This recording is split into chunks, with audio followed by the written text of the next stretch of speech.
Have you ever caught yourself daydreaming while folding laundry or driving your kids around and then immediately shut it down and told yourself, be realistic, there is no time for that right now?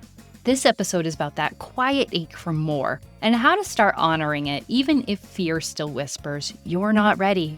Welcome to Mom's Guide to Finding Herself, where we share stories of side hustles and surviving while parenting young children. I'm your host, Chrissy Bold.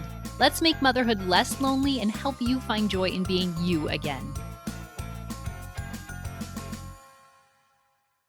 Before kids, I was the kind of person who didn't just chase dreams, I built them, fast and loud. I was running 2 side businesses, coaching teachers full-time, and somehow still found time to plan trivia nights and volunteer in my community.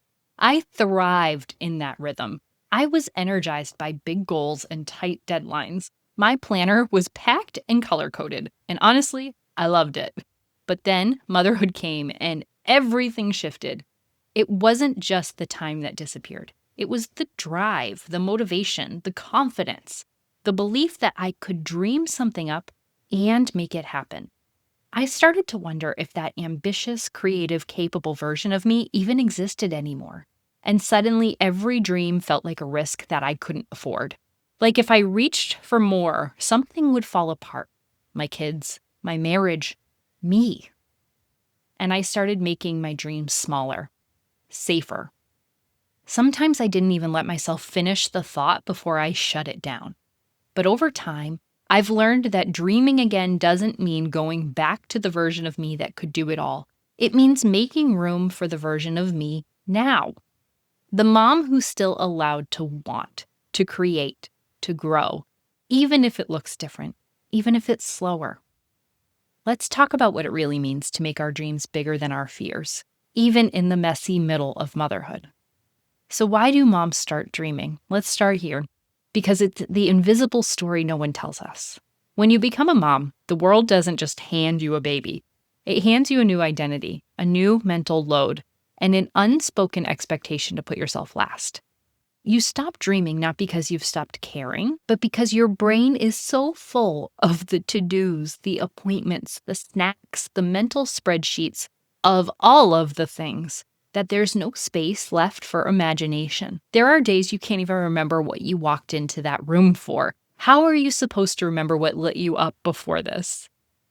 Add to that the cultural messages we've soaked up for our whole lives, that a good mom is selfless, that wanting more might mean you're ungrateful or distracted or doing motherhood wrong. And on the flip side, we're told to have it all, to do it all. A thriving family and a career and a passionate side hustle and a clean house and meal prep lunches and toned arms. It's exhausting. No wonder our dreams are getting quieter. But what's the cost of shrinking yourself? When you keep silencing your desires, life starts to feel beige. Like you're floating through days on autopilot. Maybe everything looks fine on the outside, but inside there's this quiet frustration, this low-grade hum of something's missing. That's not because you're broken, it's because your dreams are still alive under the surface. And over time, that can turn into resentment. You start to look at your life and think, what about me? Or worse, you stop thinking about yourself at all. You become background noise in your own story. I've had moments like that where I looked around and thought, this life is so full, but I feel empty. And that feeling isn't failure, it's a signal. A whisper saying, you are still in here. So here's a quick story about the poster that haunted me. I remember walking past this cute little co-working space downtown just for a second while we were going to the library, and I saw a flyer taped to the door that said, Creative Writing Night, Tuesdays at 6:30. And I froze. Something inside me lit up, like my old self knocked on the door of my brain and whispered, hey, remember this? But then I laughed out loud. Like, yeah, okay, Chrissy, sure. With what time? With what energy? But that flyer haunted me for weeks, not because I wanted to write. I am not actually interested in doing creative writing, but because I missed believing I could want something for myself. And then, even when you do get brave enough to consider a dream, imposter syndrome enters. You start to think, who am I to do this? I'm not qualified. I've been out of the game for way too long, or I'm just a mom. Let me say this clearly. You are not just a mom. You are a powerhouse of lived experience. You've navigated sleepless nights, managed tantrums in Target, coordinated playdates, and kept tiny humans alive. That's leadership. That is resilience. That's creativity. Don't you dare count yourself out because your resume looks different now. Here's the truth. Your dreams can evolve.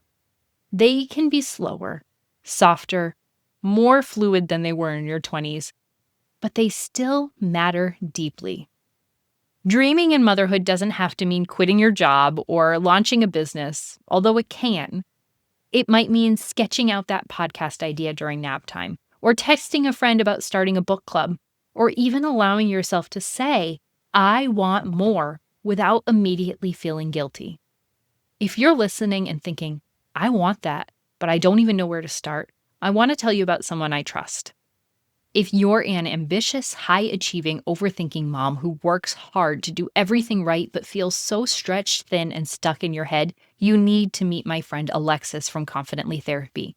She helps moms feel more ease, trust their choices without second-guessing, and create space to enjoy life again without letting things fall apart. Her approach is faster than traditional therapy and built specifically for moms who don't have hours to spare. You can find Alexis on Instagram at confidently.therapy, and for my listeners, send her a DM with the word podcast to book a free 30-minute strategy call. She'll help you map out a simple plan to let go without losing yourself. So here's some advice for the moms listening right now. Maybe your dreams feel fuzzy. Maybe you used to know exactly what you wanted, and now it feels out of reach. Or maybe you haven't let yourself want anything in years. Wherever you are, that's okay. Here's the thing. Your dream doesn't have to be big or impressive. It just has to belong to you. So here's how to start dreaming again, even if you're still scared. Let's get practical. Start by reclaiming 15 minutes. Carve out pockets of time just for you. Early morning, after bedtime, while the kids are at school, wherever it is. Use it to explore something that lights you up. Brainstorm, write, research, reflect. Try this prompt. Journal on this question. If I knew I couldn't fail, what would I try this year? And try not to censor yourself. Just let it pour out. And then when you get to it, name the fear and then flip it. Write down your biggest fear. What is the worst thing that could happen? What are you afraid of happening? Then rewrite it into a possibility. This is what it could look like. If you're saying, if I fail, maybe that's your biggest fear. Turn it into, if I learn something new, right? Just because you failed at it or feel like you failed at it doesn't mean you didn't learn things along the way. Maybe your fear is, if I embarrass myself. Turn that into, if I show my kids what trying looks like. How powerful is that? Follow the breadcrumbs. Pay attention to what excites you, even a little bit. Maybe it's a podcast you love, or a hobby that you miss doing, or a compliment that you brushed off. That's your inner compass to figure out where you might go with this. And then say it out loud. Tell someone. Saying it gives the dream oxygen. It makes it real. Celebrate every step. Every micro action is momentum. Did you make a list? Celebrate it. Did you send an email? Celebrate it. Thought about something that felt exciting? Celebrate that too. It's all an important part of the process, even just having the idea and allowing yourself to get excited about it. Give yourself permission to pivot. Dreams can change. You are not committing to forever. You're experimenting, and you're allowed to stop and experiment and to try again. If this episode hit home, share it with another mom who needs to hear it. Follow the show, leave a review, and send me a DM on Instagram at Mom Identity Project. I love hearing what's resonating with you. If you're ready to reconnect with what lights you up, send me a DM. I would love to start going through some ideas with you. It's honestly what lights me up. Now, you're going to want to stick around because in the next episode, I have a guest coming to share those moments in motherhood where everything feels like it's falling apart and somehow something new is quietly being built. My friend Megan McNamee from Feeding Littles is coming to share her experience with this with us. If you've ever felt like life forced you off of one path without showing you the next, this episode will hit home.